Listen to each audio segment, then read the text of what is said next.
2 Corinthians chapter 4. I'm going to lift two verses, but we're going to use five for context. We're going to lift two verses. We're going to use five for context. But we have this treasure in jars of clay to show that this all-surpassing power is from God and not from us. But then let's look at verse 8. We are hard pressed on every side, but not crushed, perplexed, but not in despair. Amen. I want to tag this text, a great ending to a bad story. Yeah, a great ending to a bad story. You may be seated in the house of God. A great ending to a bad story. I want to suggest to you by now that you and I have experienced by now a bad situation. I don't know if anyone has ever told you the words or the phrase, "it looks bad." I don't know if a doctor has ever told you, "it looks bad." I don't know if a friend or a relative has ever told you, "you may want to get to the hospital because it looks bad." I don't know if you've ever been in a situation you were talking to your friend and your friend said, "I ain't going to lie to you, friend. What you did was stupid. You messed up. It looks bad."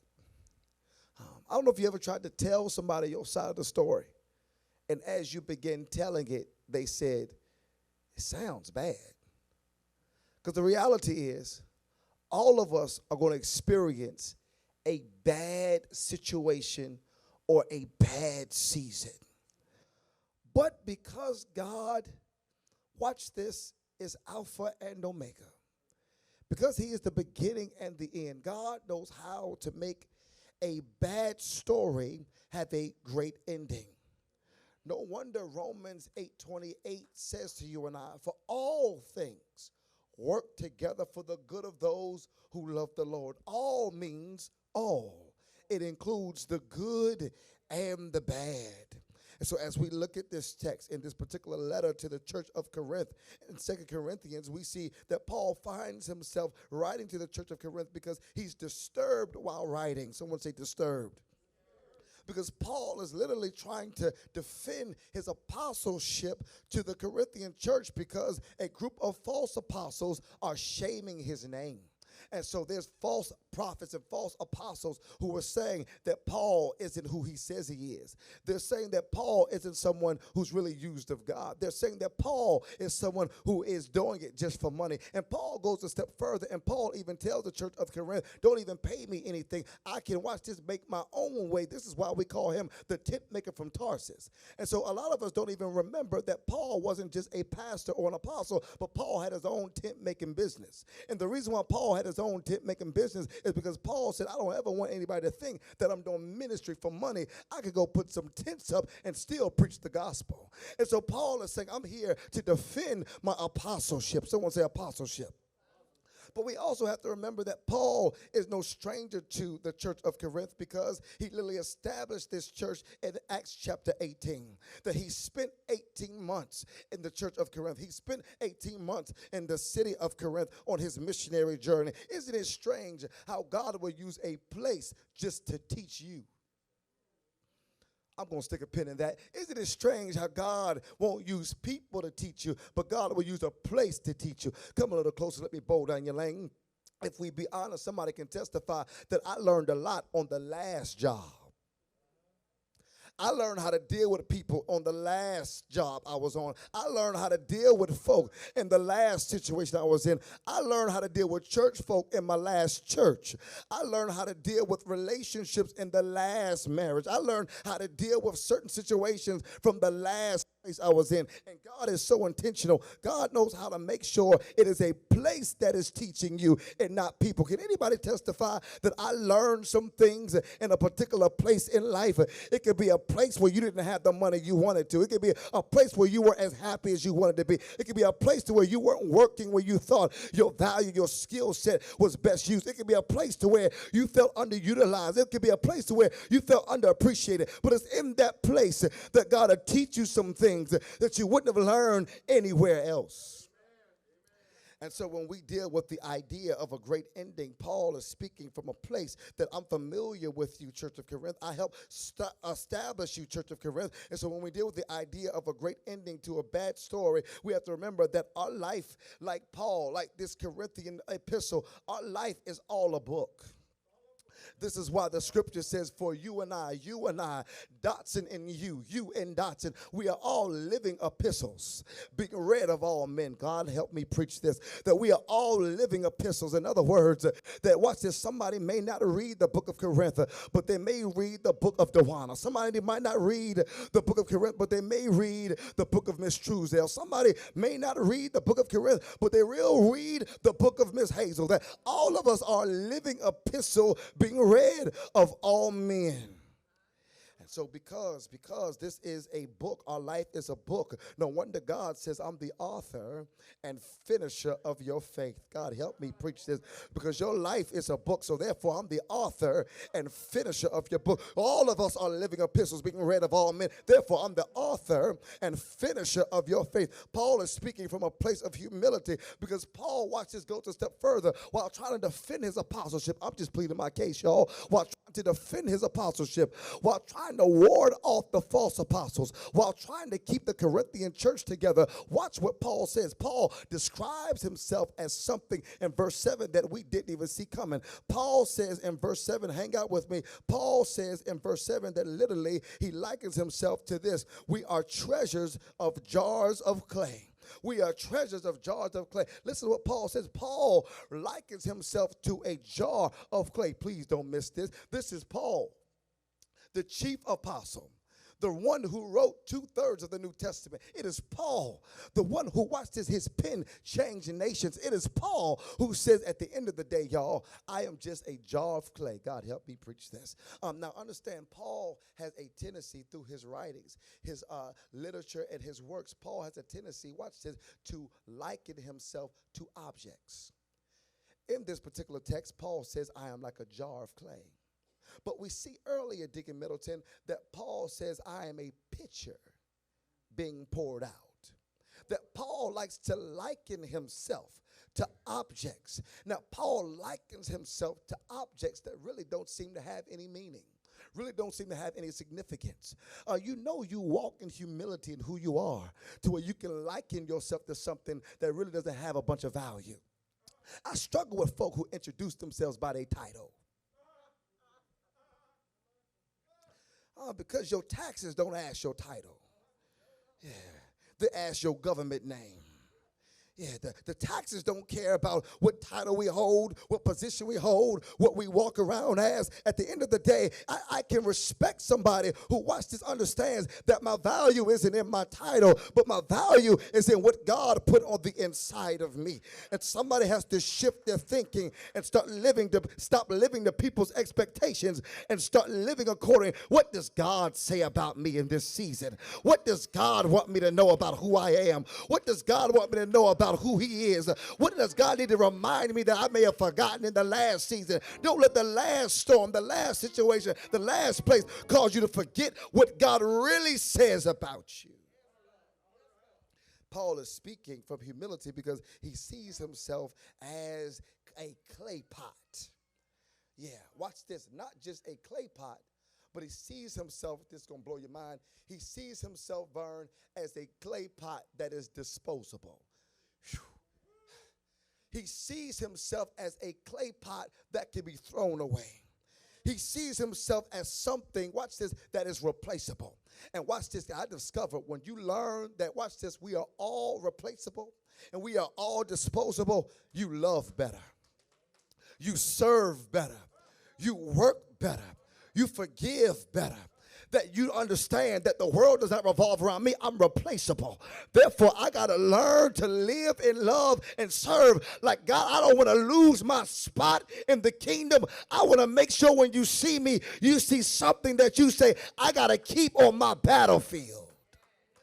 Paul says, I'm learning that I'm disposable. Here's a few points I want to pause in your spirit when dealing with, watch this, a great ending to a bad story. Here's the first thing we got to understand. The first thing is your story is valuable. Yeah. If you and I are going to see a great ending to a bad story, we first have to understand, Ashley, that your story is valuable. Yeah. Okay. Hang out with me in verse 7. Verse 7 says this, but we have this treasure. Someone say treasure. In jars of clay, to show that this all-surpassing power is from God and not from us. I'm tripping off of this, Sister Rubinia. Here's why. Because the clay pots that Paul is referring to, they are clay pots that sometimes are used to hold valuables, used to hold jewelry, used sometimes to hold documents, used sometimes to hold things of quite bit of significance. But then there's other uses for the same clay pot, depending upon the situation that you're in. There are some clay pots that don't hold jewelry. There are some clay pots that don't hold documents. There are some clay pots that don't hold valuables. Deacon Tracy, there are some clay pots that are used to hold, watch this, sewage or waste matter. The same vessel, God help me preach this, that can hold jewelry is the same vessel that sometimes holds waste. The same vessel that sometimes holds valuable documents is the same vessel that sometimes holds garbage. That I've discovered that it is possible to put a treasure inside of a treasure. And the reason why it's possible to put a treasure inside of a treasure is because it really boils down to perspective. God help me preach this.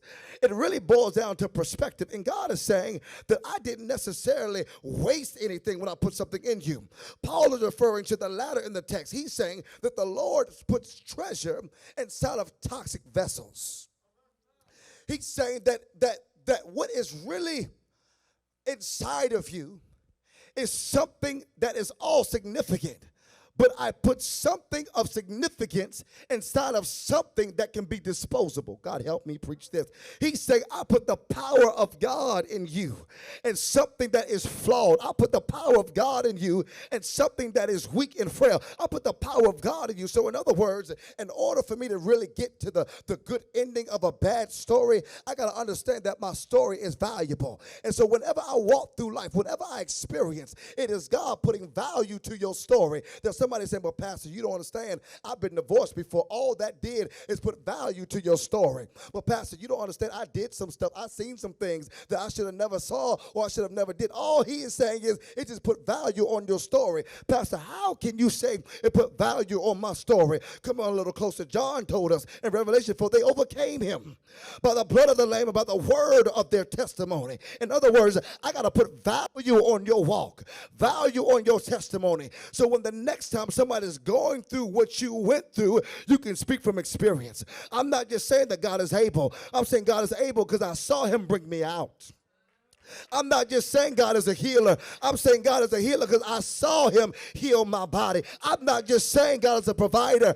I'm saying he's a provider because this morning I had food on my table, that when I get back home I got food in the refrigerator. I'm not telling you what I heard. I'm telling you what I know for myself. So he adds value to your story. He adds value to your story. I don't know about you, but when I was a little kid and we had to read for points. Yeah, you all remember when you were in elementary school, they took you to the library and you had to read for points. And there was always a race to get the most points. And somebody either got a little ice cream pop or you were part of a pizza party. And so what we would do is, me and my friends, we would try to cheat the process, Deacon Jerry. We would get the little books. Get the little books. We would say, no, we'll go through. Okay, yeah, I see some pictures. Okay, yeah, this is a good one right here. See some pictures because I don't feel like doing all that reading. I got to go play outside. I see some pictures. But then there was somebody else that didn't look for the book with the pictures. They get these thick books. And we look at them like, they crazy. Yeah, I got stuff to do. I got a bike to ride. I got to come in when the street light come on. I ain't trying to read all day. Not realizing that the thicker the book, the more substance was in the book. The thicker the book, the more substance to the story you were reading. The thicker the book, the more that was in the book, the more you got to extract from the book. Sometimes we get bothered when God adds to our book. God, help me preach this. Sometimes you and I get bothered when he puts a situation and he adds more substance to the story that we will find with the chapter closing this way. But God said, no, let me put another spin on the characters in your book. Let me add some substance. So when you stand and you testify that you got some weight behind your testimony. Your story is valuable. And every now and then, the clay ought look at the potter and say, thank you for how you shaped my life. God, help me preach this. Every now and then, the clay ought look at the potter and say, thank you for how your hand covered me while you were shaping me. Every now and then, the clay ought look at the potter and say, thank you for not letting go of me while you were shaping me. Every now and then, the clay ought look at the potter and say, thank you for putting me back together when I fell off the wheel. Every now and then, clay ought look at the potter and say, thank you. Watch what the text says in the B part of verse 7. It says, but we have this treasure in jars of clay to show that this all surpassing power is from God and not from us. Watch the B part. That is to demonstrate that the power that we're displaying is from God and not from us. I want to stick a pin in that because some of you don't know, when I first moved here, Lady Tay and the girls were still in Albany, that I'd found a job here before she did. She was still working in Albany. The girls were still there. We set a house there. And I moved here, set up shop, waiting for them to get here. But one of the places I was working at, I was working 3 jobs, felt like 10. And one of my part-time jobs was I was selling women's shoes at Dillard's. Yeah, I could tell which one of y'all are wearing Gianni beanies. And I could tell which one of y'all are wearing those Camutos. I could tell. But one of the things I realized, the shoe department was next to the perfume department. And both of them had something in common. That the shoe department, Vern, would sit shoes out for display. Yeah. And the cologne and perfume department, Sister Barbara, would sit perfume or cologne out and it would say, try me.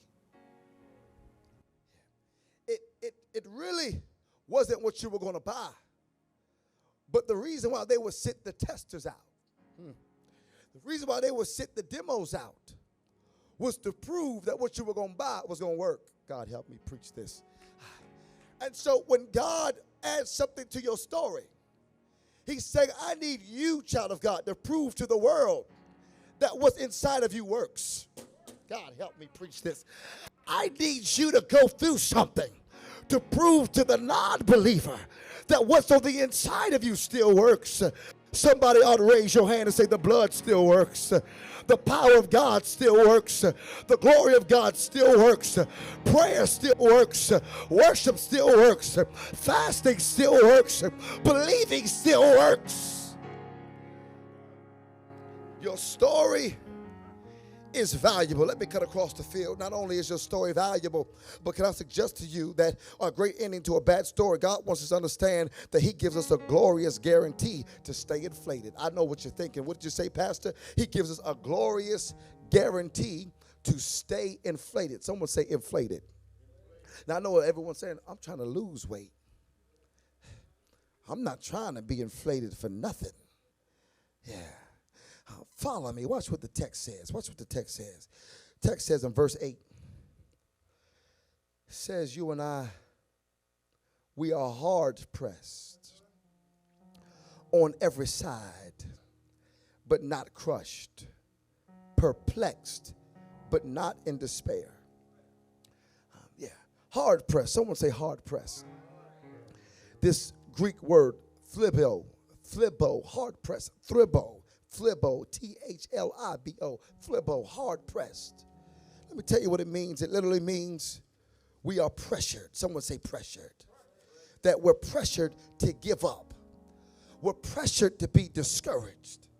This translation literally means to be, watch this, pressed like grapes. Yeah. When faced with trouble or affliction or distress, it means to be pressed like grapes, to be crushed, to literally be pressured.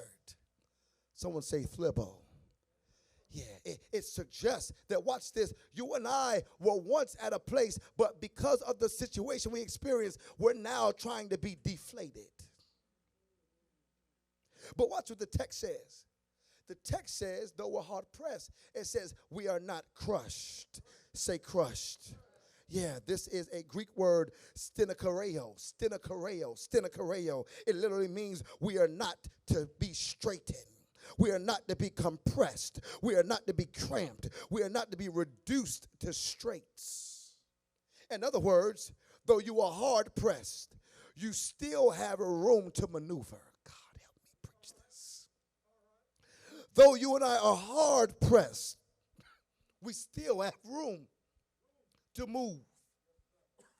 Though you're hard pressed, you still have room to maneuver. In other words, it suggests that walls could be closing in. It suggests that walls could be closing in from the east and the west, from the north to the south, but you still got a room to lift hands. You still got room to maneuver. That God makes it so that you got enough room if you want to get on your knees. So you can be hard pressed, but you ain't crushed. He gives you enough room to maneuver. Hold on, what do you mean? Room to maneuver. Sometimes I need enough room to run to the rock. God help me preach this. When my heart is overwhelmed, lead me to the rock, a place that's higher than myself. He says, watch this. He makes sure you and I are not inflated. In other words, he's saying that in spite of you being hard pressed but not being crushed, you're still at a place to where God can still use you. God help me preach this. I can still maneuver. I can still be used. Come a little closer. I feel like I'm going through somebody's head. That, watch this, there are seasons where you could be going through something yourself. You could be going through difficulty yourself. But somebody can testify that while going through difficulty, I still find God using me at times. While experiencing something that keeps me up at night, God still uses you to give somebody else hope. While experiencing something that causes you to shed tears, God still uses you to put a smile on somebody's face. This is what it means not to be hard pressed and not to be crushed on every side. Come a little closer. Let me cut across the field. Thirdly, God promises, watch this, God promises us contentment in our condition. He promises us not only a great ending to a bad story, but he promises us contentment in our condition. Come here, Pastor, what do you mean? Watch what the text says in verse 8. We are hard pressed on every side, but not crushed. Perplexed on every side, but not in despair. We're hard pressed, but we're not crushed.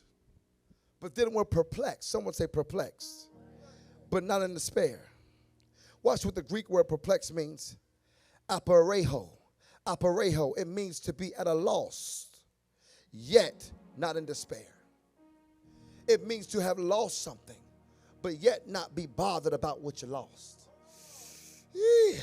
In other words, it means to have experienced lack, not be a victim of what you're lacking. So in other words, he's saying, though you may be perplexed, you may be at a loss, you're not in despair. And the reason why you and I can be perplexed but not in despair is because whatever we lost, God help me, He promises to give it back or keep you in spite of what you lost. Okay, there are some things I've discovered, Miss Truesdale, that God gives back. And then there are some things that God won't give back. He'll just keep you in spite of you losing it. Okay, there's somebody who lost a child. You may not be able to get that child back, but you can testify he's a keeper in spite of what I lost. There's somebody who lost a parent. You may not be able to get that parent back, but he can keep you in spite of what you lost. Well, then there's somebody who said, we lost some money, and I've seen God restore all of it back. I lost some joy, and I've seen God restore all of it back. In other words, I've been perplexed, but God made sure I was never in despair. Because there's some stuff, if he doesn't give it back, he'll keep me while I don't have it. And there are some things that I may have lost, and he'll make sure I get it back. Can anybody testify that in spite of what I lost, he's still a keeper? Lord have mercy. In spite of what I've been through, he still covered me through the season. He says, I'm going to keep you in contentment in spite of your condition. Whew. I'm going to keep you content in spite of your condition. Not only does God promise contentment in our condition, let me cut across the field. God promises to be a neighbor, even in the negative. God promises to be a neighbor. Someone say neighbor. Yeah. Even in the negative. Yeah. Okay. Why is this important? Because there are some folk that only like to be a only like to be a neighbor in the positive. Only like walking with you when stuff is good. Yee. But the text tells us God just isn't a neighbor in the positive, but he's a neighbor in the negative. God help me preach this. You still don't believe me? Watch what verse 8 says. Verse 8 says to you and I, we are hard pressed on every side, but not crushed, perplexed, but not in despair. Verse 9 says, persecuted, but not abandoned. In other words, even in persecution, you're not abandoned. In other words, he's still a neighbor in the negative. Okay, the text says that we're persecuted. One translation says, but not forsaken. Yeah, we're persecuted, but not abandoned. In the Greek, that word persecute means dieko, which means to pursue or aggressively fight against, which means something can be pursuing you, fighting against you, but he says you're not forsaken or abandoned, which means though the enemy is fighting against you, he suggests, I'm with you every step of the way. Okay, come a little closer, for those of us who grew up with an older sibling, when you have somebody that's in your corner that's bigger than you, when you have somebody that's in your corner that's a little taller than you, and they're a big brother or big sister, your trash talk is a little different. You welcome opposition a little differently. This is why Jesus says, I'm a friend that sticks closer than a brother. Ain't nothing like saying, I'm going to tell my brother. Ain't nothing like saying, I'm going to tell my big sister, and she going to handle you. That Jesus is saying that though you are perplexed, though you are persecuted, you have a friend, you got a neighbor that's not going to leave you even in the negative moments, even in times of difficulty, even in the hospital room, even in the courtroom, even in the family drama, even in sickness, even in financial calamity. You got a neighbor that ain't going to leave you. Lastly, let me cut across the field. Not only does God promise to be a neighbor in our negative, but can I suggest to you, God promises you and I that you can survive the blow. Yeah. He promises you and I that you can survive the blow. I'm through. We're going to go ahead and raise up over here, Chico. He says you can survive the blow. Watch what the text says in verse 9. Yeah. He says, persecuted but not abandoned, struck down but not destroyed. We always carry around in our body the death of Jesus, so that the life of Jesus may also be revealed in our body.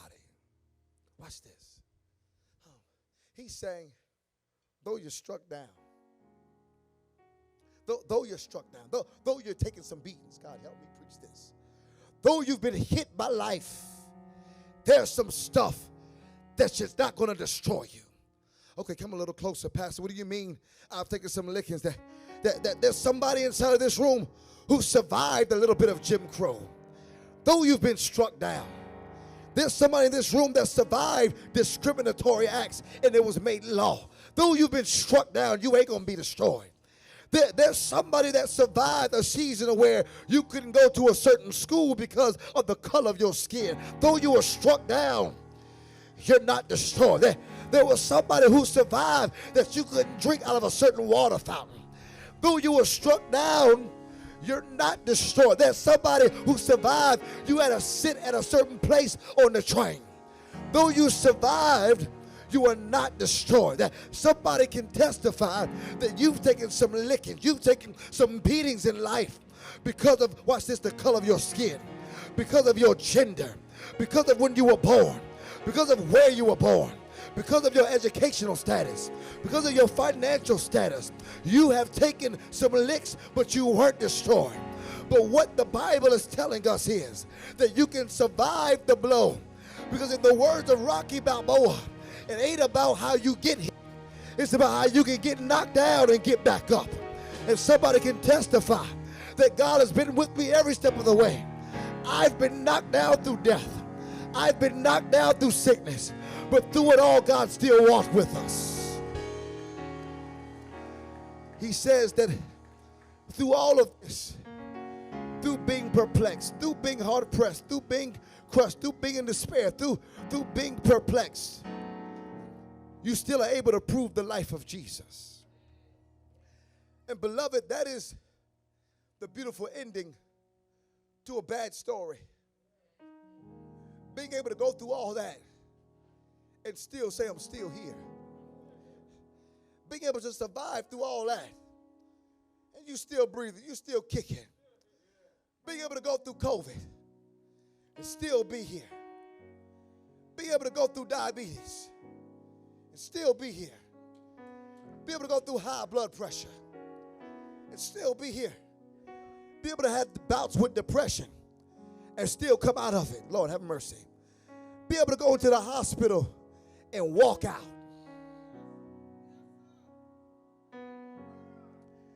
He says there is a great ending to every bad story.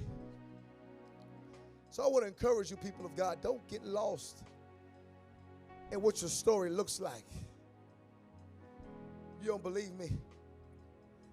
It was that dreadful Friday where they thought it was a bad story for Jesus. He was a bloody mess. He was a bloody mess. And the church thought we lost. We thought we lost. We said, but this is the King. This is the Messiah. How are we going to let the Roman soldiers take him like this? How are we going to let them march him from courthouse to courthouse? How are we going to let them spit on him? How are we going to let them beat him? How are we going to let them make a mockery of his name? How are we going to let them put a crown of thorns on his head? How are we going to let them put nails in his wrists and nails in his feet? How are we going to let them watch him die? And the only time we could touch him is when we took the body down. We thought we lost. Watching his mama grieve.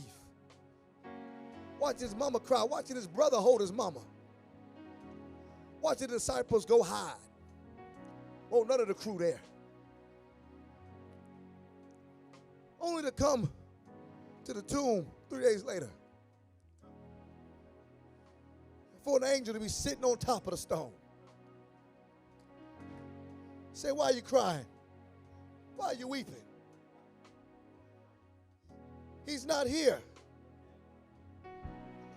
He's risen. He's alive.